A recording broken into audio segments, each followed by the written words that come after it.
Bom, pessoal, a gente vai dar prosseguimento, tá? Na aula, vocês já assistiram a aula da pré-história, né? Paleolítico, Neolítico. No Neolítico, o ser humano desenvolve a agricultura e fica sedentário. No que ele fica sedentário, ele desenvolve civilizações. Aí dá início, né, dá o pontapé da história, né?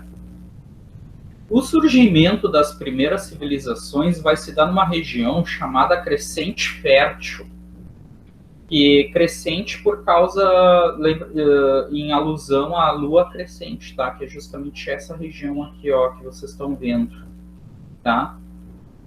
O que tem de especial aqui nessa região específica?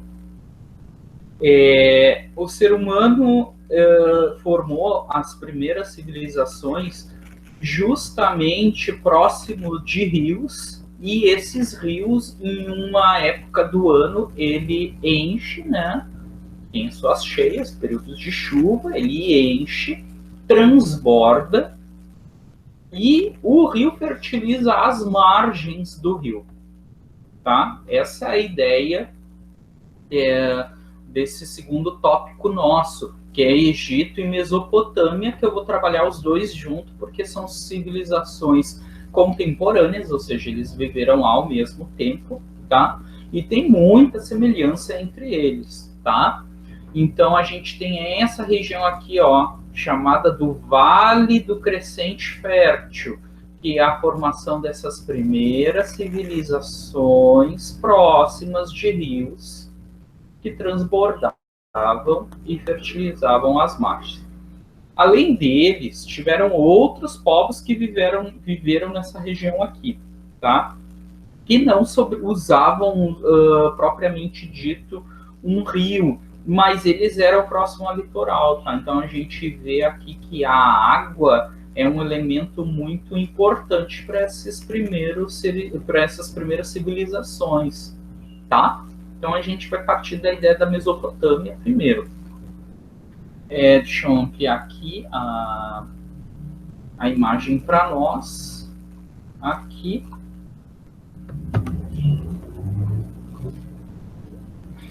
Mesopotâmia, tá?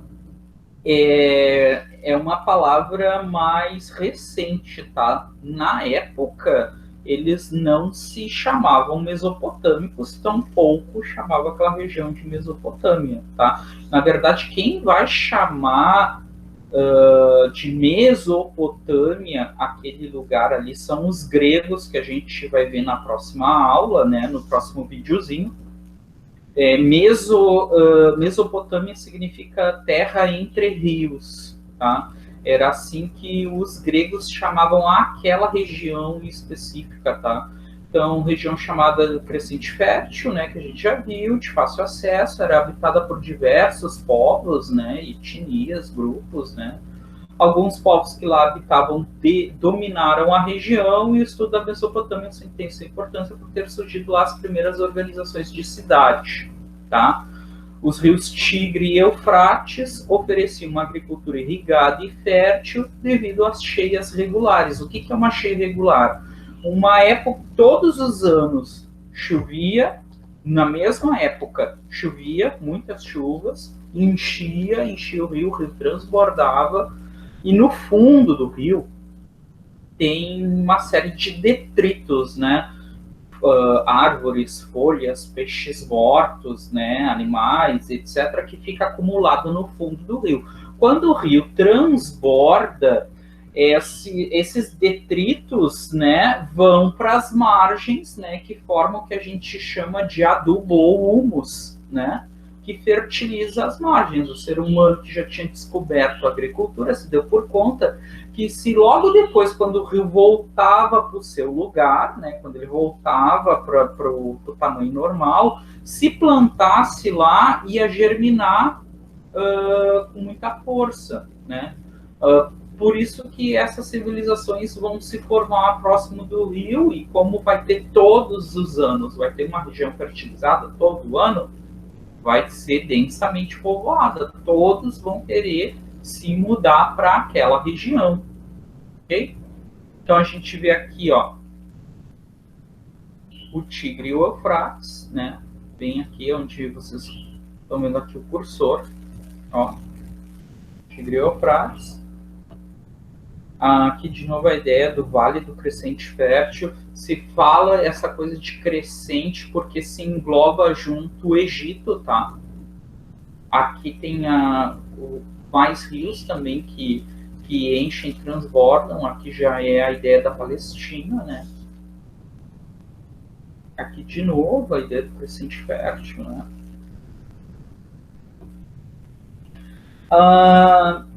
O que vai marcar a história da Mesopotâmia? Ela tem várias fases, tá? A gente já conversou isso na aula, mas para a gente aprofundar, estou vendo cada um desses pontinhos aqui, Ur, Uruk, Caldeia, estão vendo? Cada uma dessas é uma cidade com um povo que se formou juntinho do rio aqui, tá? Cada uma dessas cidades aqui formou o que a gente chama de cidade-estado, né? O que é cidade-estado? Ela é como se fosse uma cidade, que nem é Viamão, Alvorada, Porto Alegre, né? E dentro dos limites daquela cidade tem um chefe, que normalmente esses primeiros chefes eles eram sacerdotes, né? Ele era um sacerdote que ele ditava as leis, os projetos que tinha para fazer para a agricultura e para a dominação dos rios. E ele também fazia um conjunto de leis, e essas leis valiam somente naquela cidade, só dentro desse pontinho aqui, tá? No entanto, a gente, conforme vai crescendo e se fortalecendo essas cidades-estados, elas tentam dominar as outras, tá? Ela tenta dominar as outras. E aí é que se dá essas diversas fases da história mesopotâmica, tá? Então tem a fase suméria, a fase dos caldeus, dos babilônicos, dos assírios, e depois o novo Império Babilônico. São 5 fases. Cada fase representa um desses povos tentando dominar toda essa região dos 2 rios, do Tigre e Eufrates, tá? Dominar no sentido de dominar os povos, dominar as riquezas produzidas por cada cidade, estado, dominar o comércio, as rotas comerciais, tá? Então a gente vai estudar um pouquinho cada uma dessas fases, que ela tem alguma coisa especial dentro delas, tá? Na aula eu não aprofundei, tá? Eu vou deixar para aprofundar agora. Então, primeira fase são a fase dos sumérios, que a gente vê os sumérios aqui, ó, nessa marquinha amarela, ó. Essa marquinha amarela. Primeiros a desenvolver a vida urbana, lembrando que urbano seria essa ideia de aglomeração de pessoas e casas, né? Desenvolveram cidades ao longo dos rios. O governante de cada cidade, que era líder religioso e chefe militar, era responsável pela criação de canais de irrigação, diques, templos, também controlava os impostos. Se desenvolveram em 12 cidades, constantes disputas entre si por território e poder, disputa pela utilização das águas do rio, e essas disputas internas fragilizaram o poder, facilitando o domínio por outros povos. Isso aqui é uma coisa interessante, tá? Porque as disputas eram tão constantes que tu não conseguia unificar todos, então acaba ficando frágil para vir um povo de fora vir e dominar, né?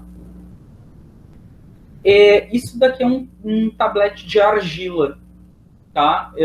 Isso aqui são as primeiras manifestações de escrita que o ser humano fez. E a partir disso aqui que a gente tem o início do que a gente chama de história, tá?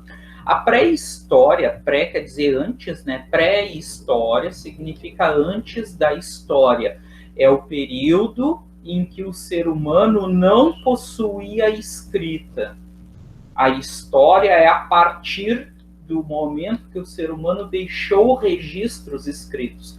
Porque o discurso da história, esse discurso que eu estou fazendo para vocês, é com base em documentos. E o documento, ele precisa ter uma forma de escrita. Então, quando eu não tenho escrita, eu faço suposições em cima dos vestígios, que foi aquela aula que a gente viu agora há pouco, né? Quer dizer, não sei em que momento que vocês viram, né? Eu estou gravando na sequência. Mas para quem viu na sequência os vídeos, toda a minha fala foi em cima de vestígios, né? Em cima dos utensílios feitos em pedra, de colar, de vasos de cerâmica. Por que isso? Porque não tinha escrita. A partir dos sumérios, que até onde se sabe foram os primeiros a desenvolver escrita, aí a gente consegue construir o discurso em cima do que os nossos antepassados deixaram concretamente, né, para nós. Esses primeiros registros aqui, eles se referem a quantidade de cereais estocados, tá? As primeiras formas de registro foi justamente para deixar uma espécie de um controle, vamos dizer assim, um livro-caixa do que entrava e o que saía de estoque de alimento, tá? Esse tipo de escrita se chama escrita cuneiforme, né? Porque eles eram cunhados, né? É uma espécie de uma talhadeira que se chama cunha, né?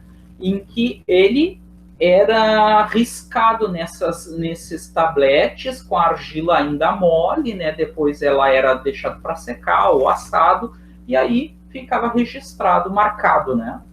Aqui a gente vê registros mais complexos, né? Então a grande contribuição desses sumérios, além de fazer essas primeiras cidades, né? Essas primeiras aglomerações urbanas, é justamente as primeiras formas de escrita, né? Aqui a gente vê um modelo, uma espécie assim de um esquema do que seria essa agricultura com base na dominação dos rios, né? Ao longo do tempo, os suméricos, não só os sumérios, os mesopotâmicos como um todo, tá? Eles passam a dominar as cheias dos rios, construindo diques, então o rio só vai inundar as regiões que eles querem que sejam inundadas, e a segunda coisa, eles vão construir canais para levar a água do rio até onde não tinha água, tá? Uma coisa que eu esqueci de comentar para vocês, essas regiões são bem desérticas, tá? O espaço onde tem vegetação é justamente ao longo do rio.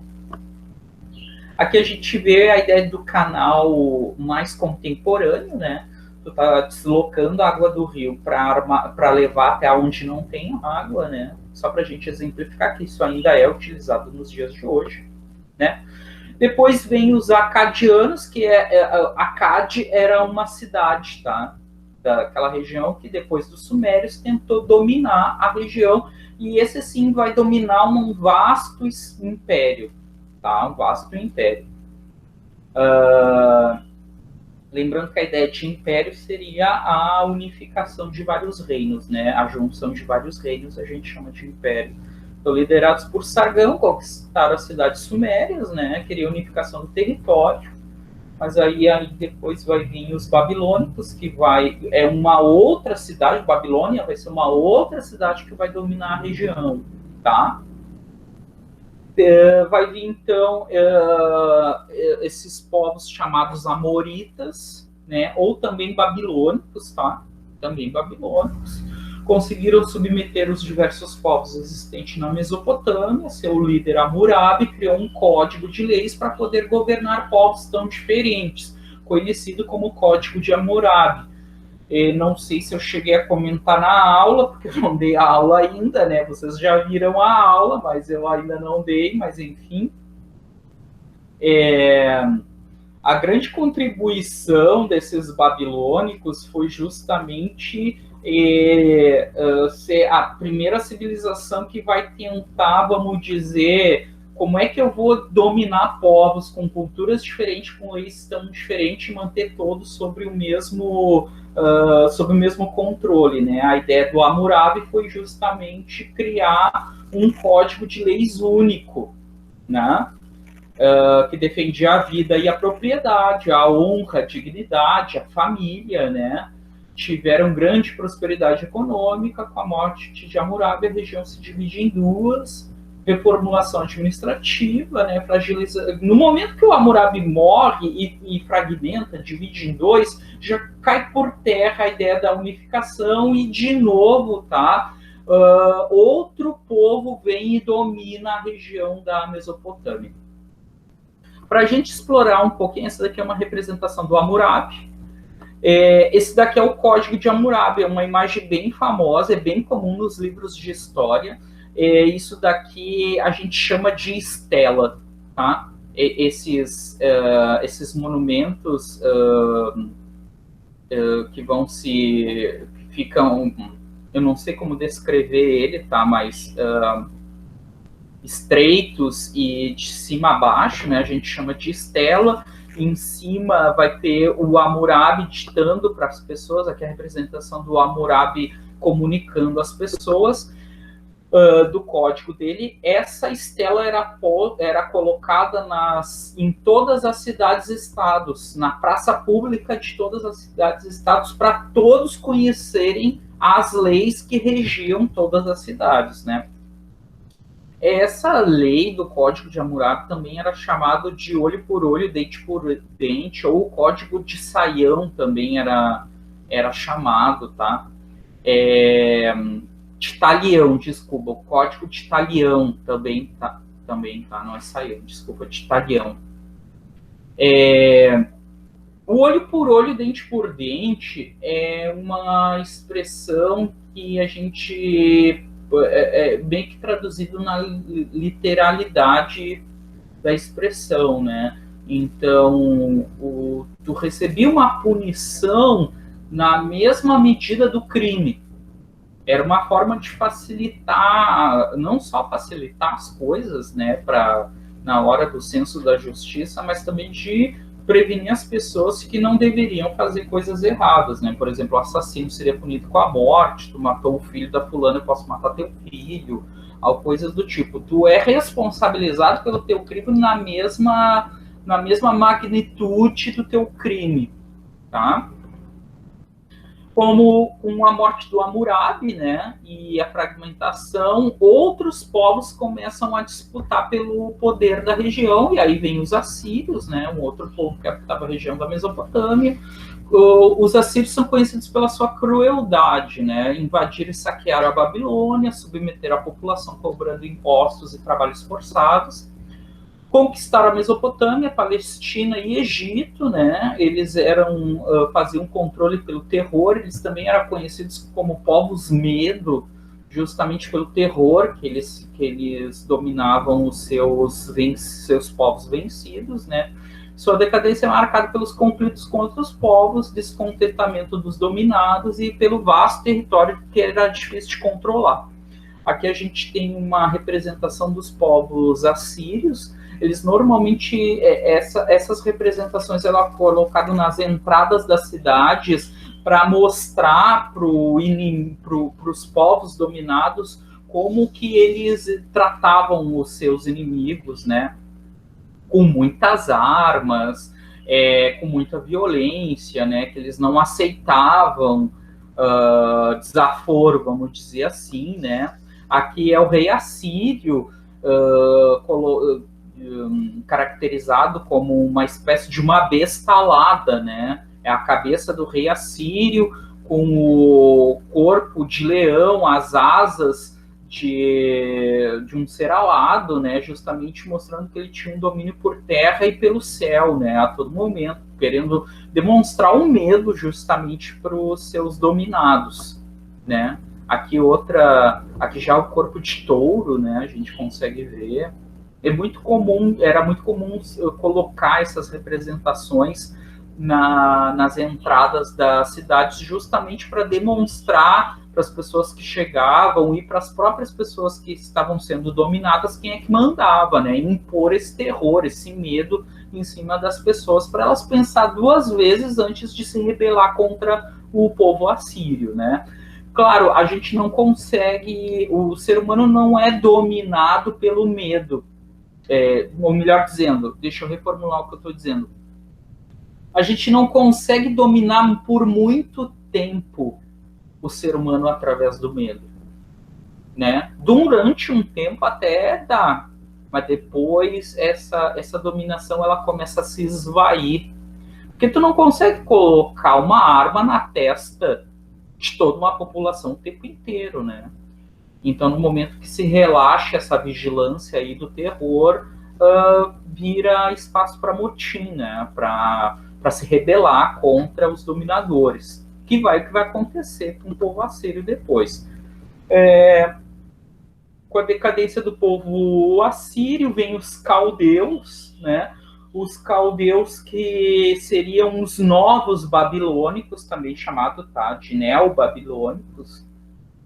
Eles vão tentar reconstruir a Babilônia como capital do Império, né? Com esse período conhecido como surgimento do Império Babilônico, segundo Império Babilônico, né? O Nabucodonosor faz diversas campanhas militares que traz muita riqueza e poder. O Nabucodonosor, na verdade, ele vai saquear regiões vizinhas e vai trazer essas riquezas para dentro daqueles povos, né?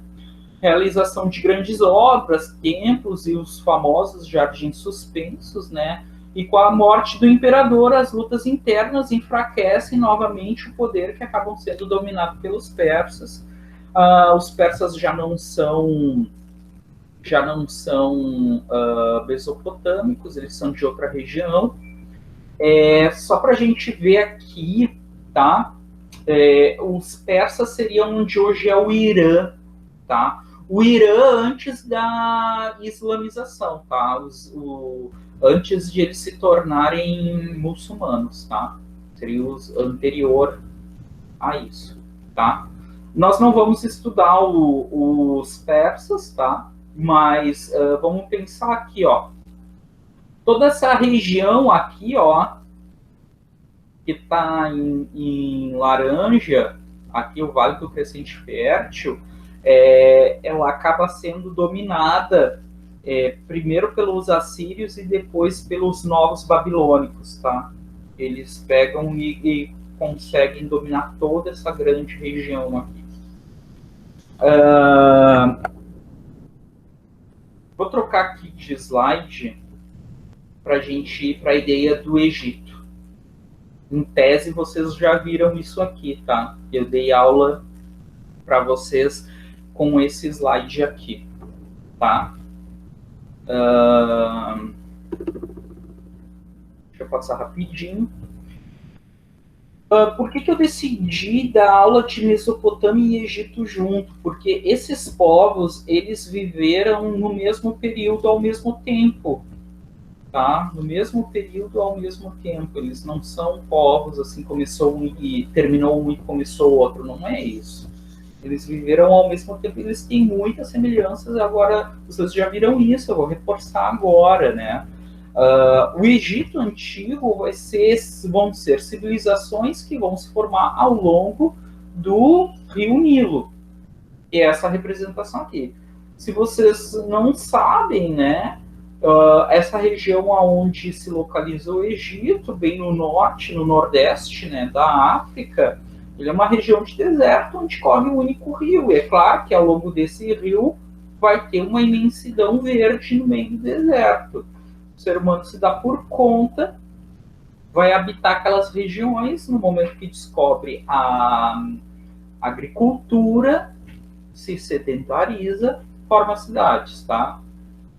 Essas cidades que vão se agrupando são chamados de nomos, tá? Esses nomos, eles vão se comportar um pouquinho diferente da Mesopotâmia. Na Mesopotâmia, eu disse para vocês que formaram cidades-estado. Cada cidade tinha seu rei, né? Esse rei ele era chefe político, religioso, militar, ele cuidava de tudo, né? Já que no Egito, os nomos vão se agrupar, formando dois reinos, dois grandes reinos, na verdade, é o Alto Egito e o Baixo Egito. Então, o Alto Egito seria essa região aqui, não sei se vocês conseguem acompanhar o cursor, não sei se fica claro aí para vocês na imagem. O Alto Egito seria essa região, porque é na parte mais alta, aqui, ó, aonde desemboca o rio no mar Mediterrâneo, é a parte mais baixa, e aqui é a parte mais alta, uma região de montanhas, tá? Então, aqui se forma o Alto Egito, e um grupo de nomos se forma um outro reino aqui, ó, chamado, então, Baixo Egito, porque está na região mais baixa, né? Então, eles, por volta de 3.300 a.C., esses nomos se agrupam em dois grandes reinos, tá? Numa altura do campeonato da história, esses dois reinos se unificam e formam um único reino, tá? O que a gente precisa saber para entender bem a sociedade egípcia, que é muito parecida com a sociedade mesopotâmica que a gente já viu, tá? Desculpa, eu achei que... Aqui, ó. Sociedade mesopotâmica, tá? Pessoal, eu vou dar um stop aqui agora no vídeo e já continuo.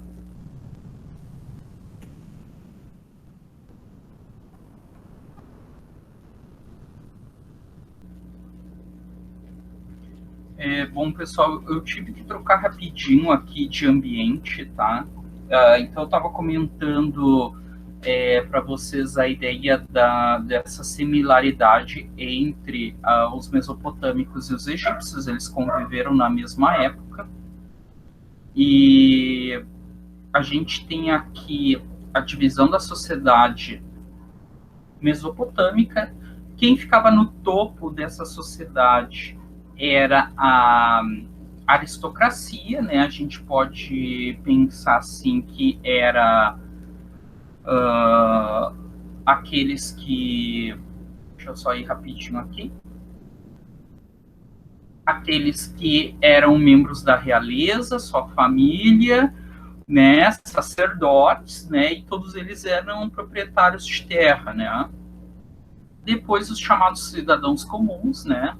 Fiscais, funcionários públicos, vamos dizer assim, né? Comerciantes, artesãos, criadores de gado, soldados, e na base da sociedade, quem fazia o trabalho mais braçal, vamos dizer assim, eram os escravos, que eram prisioneiros de guerra, tá? Ou pessoas livres que haviam perdido a liberdade por não pagar suas dívidas. Também tem esse tipo de escravidão por dívida, tá? No Egito vai ser muito semelhante à estrutura social, tá? A diferença, sim, mais substancial entre os egípcios e mesopotâmicos é que no topo da sociedade, essa nobreza, ela tem um caráter um pouquinho diferente, que era a ideia de que a nobreza, ela é divina, né? O faraó, ele tem o status de Deus, que era diferente um pouco dos mesopotâmicos, tá? Ele era um representante, entre os mesopotâmicos, eles eram uma espécie de um representante de Deus na Terra, né? Já nos egípcios, o faraó era o próprio Deus vivo. Essa a diferença bem substancial, né? A gente vê que a ideia do militarismo está mais acima da sociedade do que entre os mesopotâmicos, né?